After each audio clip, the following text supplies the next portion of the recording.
জীবনে তো কত স্বাদই ছিল। সবাই যেমন নানান রকম আশা করে, আমিও ঠিক তাই করেছি। কিন্তু সব কি আর নিজের আশার মতো হয়? না কখনো হওয়া সম্ভব। আমারও তোমাদের মতনই আশা হয়তো মনের মধ্যেই এভাবেই থেকে যাবে। কিছু আশা পূর্ণ হলেও সব আশা কিন্তু পূর্ণ হয় না। সেগুলো ঠিক চাপা দিয়েই রাখতে হয়। আর এই সংসারের কথা ভেবে, সকলের কথা ভেবে নিজের কথা ভাবার আর সময়ই বা কোথায়? চলো আজকে সকলকে তোমাদের সাথে নিয়ে শুরু করছি আর একটি নতুন ভিডিও। চলো কিছু রান্না তোমাদের সাথে শেয়ার করি, যেমন প্রতিদিন করে থাকি। আর তার সাথে অবশ্যই একটা দারুণ জিনিস তোমাদেরকে দেখাবো, যেটা ভিডিওর শেষে রয়েছে। চলো প্রথমেই বসিয়ে দিলাম একদিকে ভাত আর আরেকদিকে মসুর ডাল সেদ্ধ। ডাল তো আমার ঘরে প্রতিদিনই হয়, খালি নিরামিষের দিন অন্য ডাল হয়। আর এখানে ডাল সেদ্ধ হওয়ার আগেই যে ডালের ওপর ফেনা হয় না, সেইটাকে আমি তুলে তুলে ফেলে দিই। রসুন কালো জিরে ফোড়ন দিয়ে মসুর ডালটা সম্বার দিয়ে দিলাম একদিকে, ওই বাটির ওপরেই সমস্ত সম্বারের তেলটা দিয়ে দিয়েছি। আর কড়াইটাকে মেজে সেখানে এখন আবার রান্না করছি অন্য কিছু।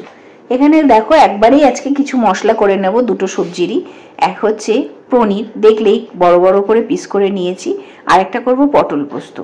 পোস্ত, টমেটো আর কাঁচা লঙ্কা, তার সাথে একটু টক দই একবারে অনেকটা করে বেটে নিয়েছি, কেননা দুটো সবজিতেই একই রকমের মশলা দেব। এটা অ্যাকচুয়ালি আসলে মেয়ের জন্যই রান্না করা, কেননা পনির খেতে আমার মেয়ে ভীষণ ভালোবাসে। জানিও তোমাদের বাচ্চারাও এরকমই আমার মেয়ের মতন পনির খেতে ভালোবাসে কিনা, অবশ্যই কমেন্ট করে জানাবে কিন্তু। আর এখানে দেখো পনিরটা হালকা ভেজে নিয়েছি, হলুদ ছাড়াই রান্না করি আমি সাধারণত পনিরকে। ওই মশলার মধ্যে যেটুকু টমেটো ছিল তাতেই রংটা এরকম হয়েছে।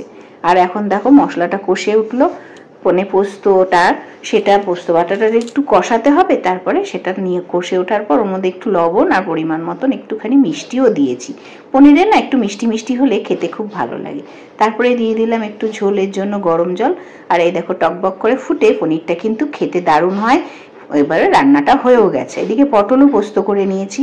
আর একখানাই ছিল ইলিশ মাছ সেদিনের, সেইখানে আমার বড়মশাইকে একটু করে দিলাম। আর এখানে মসুর ডাল, এগুলো দিয়ে তাকে খেতে দিলাম। আর টিফিন বক্সটাও রেডি করে তাকে তার কাজের ক্ষেত্রের জন্য রওনা করে দিয়ে এদিকে বসে পড়লাম বেশ কিছু সেই প্রতিদিনকার আমাদের যে কাজ, সেই কাজ করতে। মানে ঘুম থেকে উঠেই তো আগে দেখতে হয় আমের সময় বলেছিলাম তোমাদেরকে যে কোন আমটা আজকে কাটতে হবে। আর দেখো আমের ডোগাটা যেটা মানে বোঁটাটার ওখানে কত নোংরা থাকে। এটা কিন্তু আমের কষ, নোংরা বলতে আমি সেটাই বলতে চাইছি। এই জন্যই আমগুলোকে ভিজিয়ে রাখতে হয়। এই করতেই দেখলাম ঝমাঝম বৃষ্টি। আজকে বিকেল গড়াতে না গড়াতেই এত বৃষ্টি শুরু হলো। আমার খুব আশা ছিল যেন একটু বৃষ্টি হয়, যেন একটু বৃষ্টি হয়। কাল একটু হয়েছিল, কিন্তু আজ প্রচন্ড জোরে নেমেছে বিকেল বেলায়। এদিকে দেখো কর্তামশাইও চলে এসেছে। কাজের ক্ষেত্রে যেতেই হবে, সে রোদ জল বৃষ্টি যাই হোক না কেন, তবেই তো রোজগার করবে, তবে সংসার চলবে। বলো বন্ধুরা, সবারই নিজের নিজের কাজে এইভাবেই যেতে হয়, আমি জানি। খুব কষ্ট করেই জীবন অতিবাহিত সকলকেই করতে হয়। আমার কর্তাও তার ব্যতিক্রমী না। এত গরম এত বৃষ্টি সবের মধ্যেই যেতে হয়। আর সন্ধে গড়াতেই সন্ধেবাতি দিয়ে এসে বানিয়ে নিলাম একটা দারুণ সুন্দর রান্না। বেশ কিছুদিন ধরে ভাবছিলাম, বেশ কিছু কলা ঘরে থেকে গেছে, মানে গাছের কলা, সেটা দিয়ে আজকে কলার বড়া করব। প্রথমে দেখো কলাটাকে একটু চটকে নিলাম কাঁটা চামচ দিয়ে, তার মধ্যে দিয়ে দিলাম একটু ময়দা, একটু আটা। ময়দার পরিমাণটা কম, আটার পরিমাণটা একটু বেশি। তারপরে তার মধ্যে স্বাদ অনুযায়ী একটু চিনি, আর একটুখানি আমি পিঠে পুলি করলে পরে লবণ দিই, সে 1 চিমটি লবণ। ভালো করে মিশিয়ে নেওয়ার পর একটু আমি দিয়ে দিয়েছি মৌরি। আর এখন গরম করে নিলাম সাদা তেল, তারপরে ছাঁকা তেলেই ভেজে নিলাম দেখো বড়াগুলো এক এক করে। আর এইখানে দেখো আমি কিন্তু ওলট পালট করে দিচ্ছি, কিন্তু কম আঁচে রান্না করছি। বড়াগুলো এতটাই ফুলে উঠেছে আর এতটাই সফট হয়েছে, দেখো কত চিপছি, তবুও কিন্তু আবার ফুলে উঠছে বড়াগুলো। খেতে ভীষণ ভালো হয়েছে, এত নরম হয়েছিল। এই বর্ষার প্রথম কলার বড়া রান্না করলাম, তার মানে রথযাত্রা কিন্তু প্রায় চলেই এসেছে। কলার বড়া করতে আমার ভীষণ পছন্দ হয়, কারণ কি বলতো, জিনিসটা উঠে যায়, নষ্ট হয় না। সংসারী হতে গেলে একটু এইসব জিনিস হিসেব নিকেশ করতেই হবে, তবেই তো মা লক্ষ্মী আমাদের ঘরে বাঁধা থাকবেন।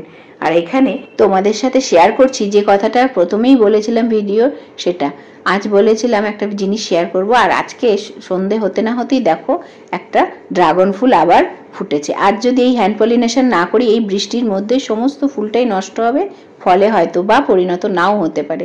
বরমশাই আমার মাথায় ছাতা ধরেছে আর আমি হ্যান্ড পলিনেশন করলাম। দেখা যাক কি হয়, 2-4 দিন না গেলে বুঝতে পারবো না কাজ হলো। ভিডিওটা এখানেই শেষ করছি, আবার দেখা হবে।